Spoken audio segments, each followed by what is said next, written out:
off with today, if you want to go ahead and take a look, is inscribed angles. When we talk about the word inscribed, we've seen this before a little while back. Inscribed is essentially when, in our previous context, when we had something written inside of a circle, it's inscribbled or inscribed with inside the circle. Today we're going to be talking about inscribed angles.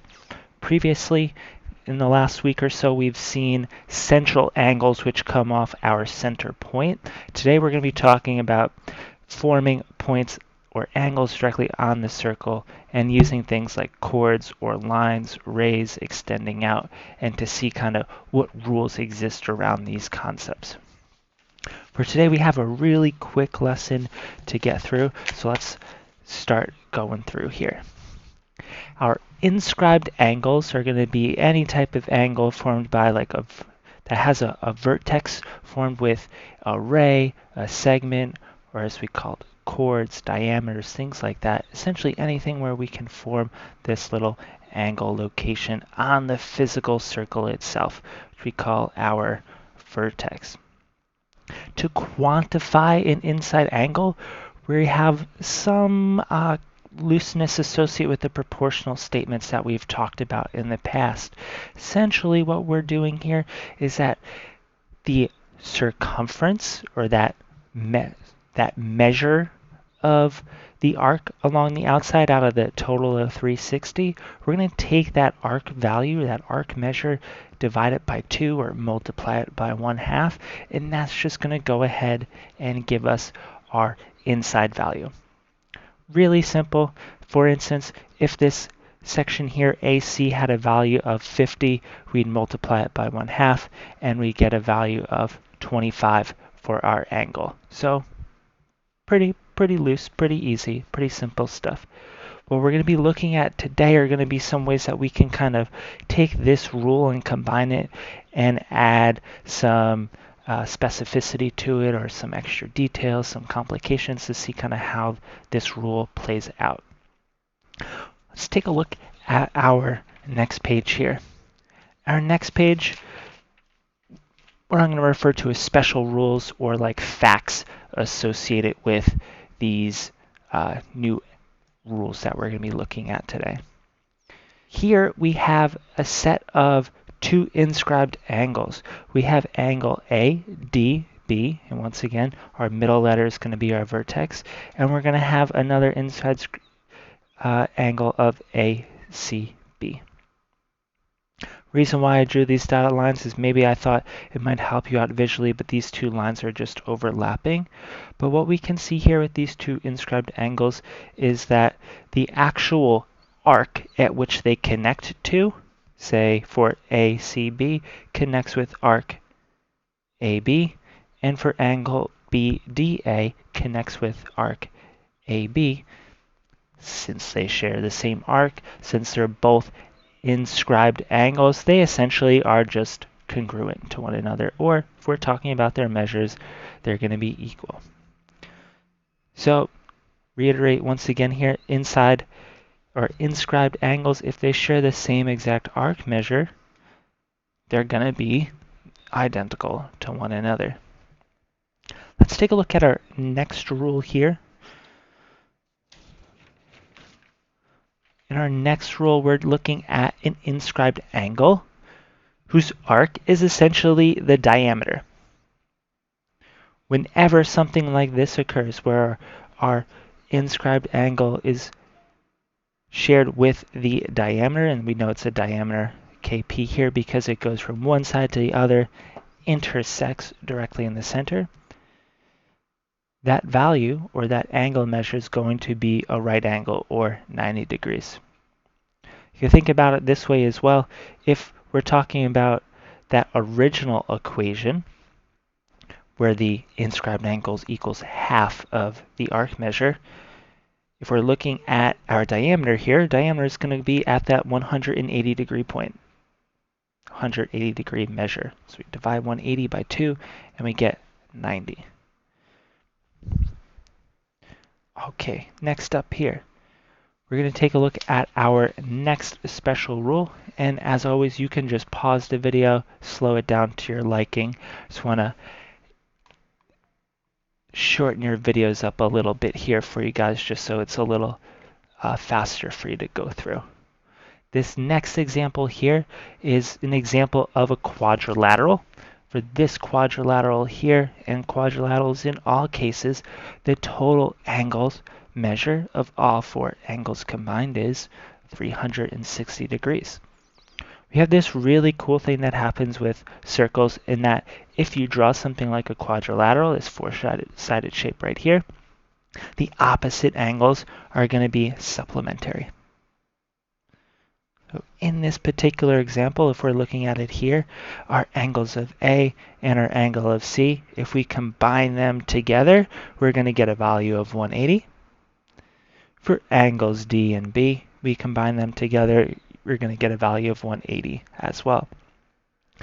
Some of the ways that you'll see this example here come up, just as a generalization, you might see something like angle D has a value of 50, and then angle B equals, say, 2x, solve for x. You're going to combine those statements and set them equal to 180 because they're supplementary. They're equal to 180. So for this particular lesson, this is what we're looking at in terms of our special rules. I'm going to introduce you to another concept right now, and then we'll basically test them out with 3 example questions, and then we'll be all set with this particular lesson for today. Let's take a look now, as opposed to just using 2 chords that exist within inside of a circle. In this particular example, we're going to see a chord and a tangent angle. Here, our chord tangent angle, our tangent being this nice long line that taps on just one individual point on the circle. We're going to have angle ABC, and that's just going to be this angle measure here in this corner. The way that we go about quantifying this measure, or this particular angle, is that with chord tangent angles, their measure is going to be 1/2 of the arc that's formed.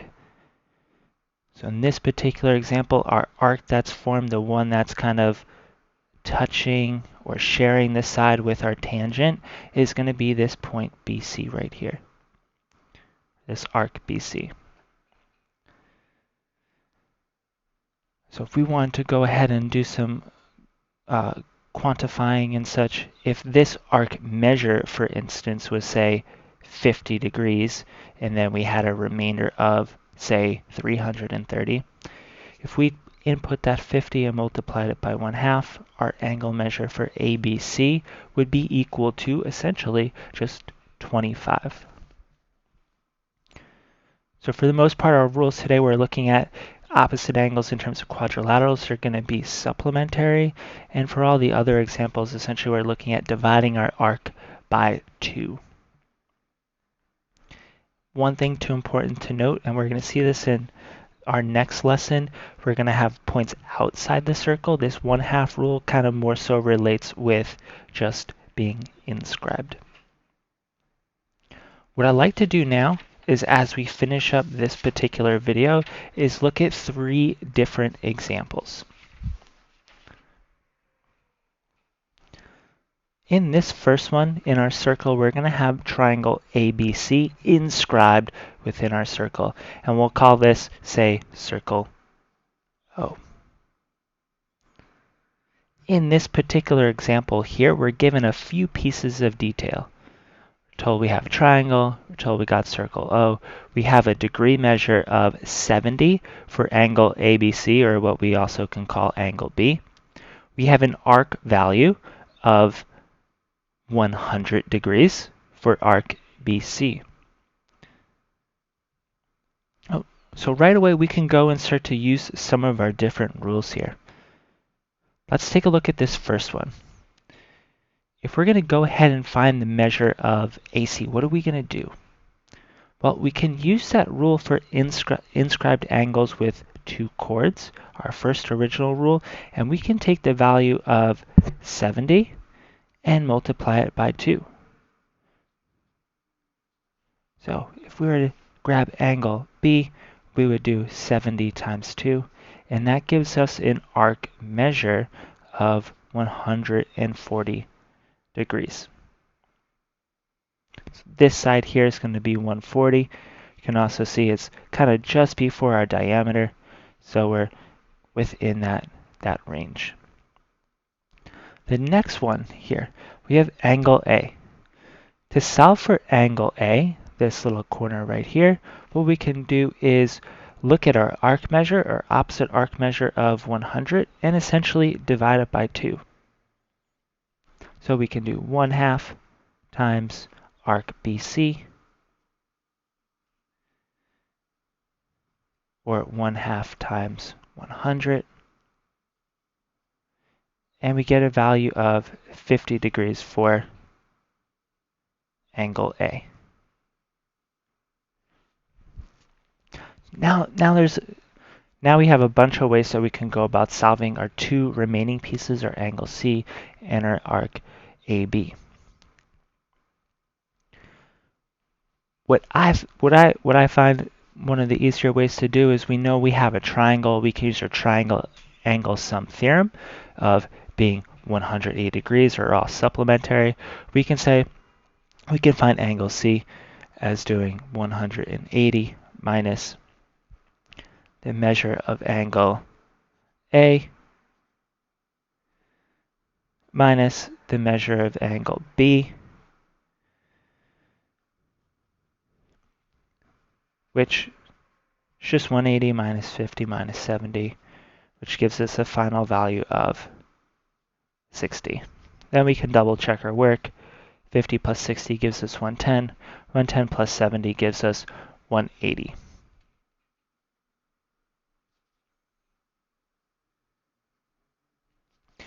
Next step, if we're going to look for the value of AB, we can do that in one of two ways.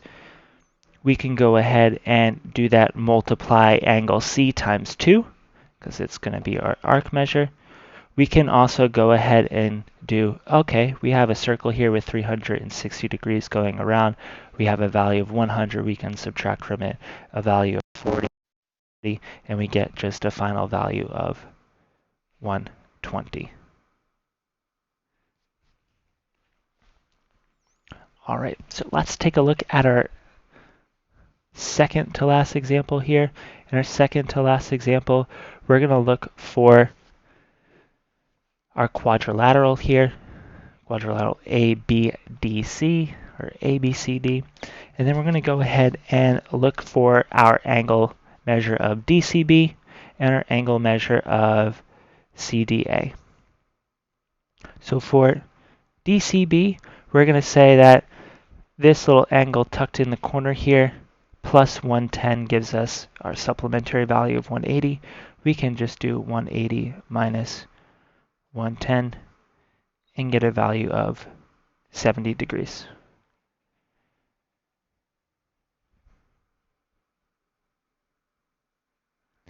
In our next example here, we can basically do the same thing. Angle D and angle B combined for CDA. 180 minus 72 gives us a value of 108. As long as we remember these rules, we can go through these pretty quick. Once again, you can pause, stop, skip around, up to you. These videos are also all available on YouTube besides just Edpuzzle. Edpuzzle, you can pause, play, skip around much easier than you can on the Edpuzzle website. All right, so our last example that we're going to have for this particular lesson, as we finish up here, is our chord tangent angle. So here in this first part, we're going to be asked to solve for MPR. MPR, this angle here. What we have to know in this particular example is going to be our arc value. The arc value that's shared here is going to be PM, and PM we know is 142. To go ahead and solve for this, we're basically going to do 1/2 times our arc of MP or 1/2 times 142. Get a nice value of 71. Now for MPQ, this side here, there's a couple ways that we can go about doing this, two separate ways. First, we can look at the whole circle, or look at the circle holistically, and think, okay, we have 360-degree angle measure here. We can solve for 142, and that gives us a portion of this large outside arc, and then divide by 2. Or what we can do is use this notion of linear pairs here of RPQ and solve for it that way as well. And that's going to give us one less step. So for this example here, what I'm going to choose to do is just 180 minus angle RPM.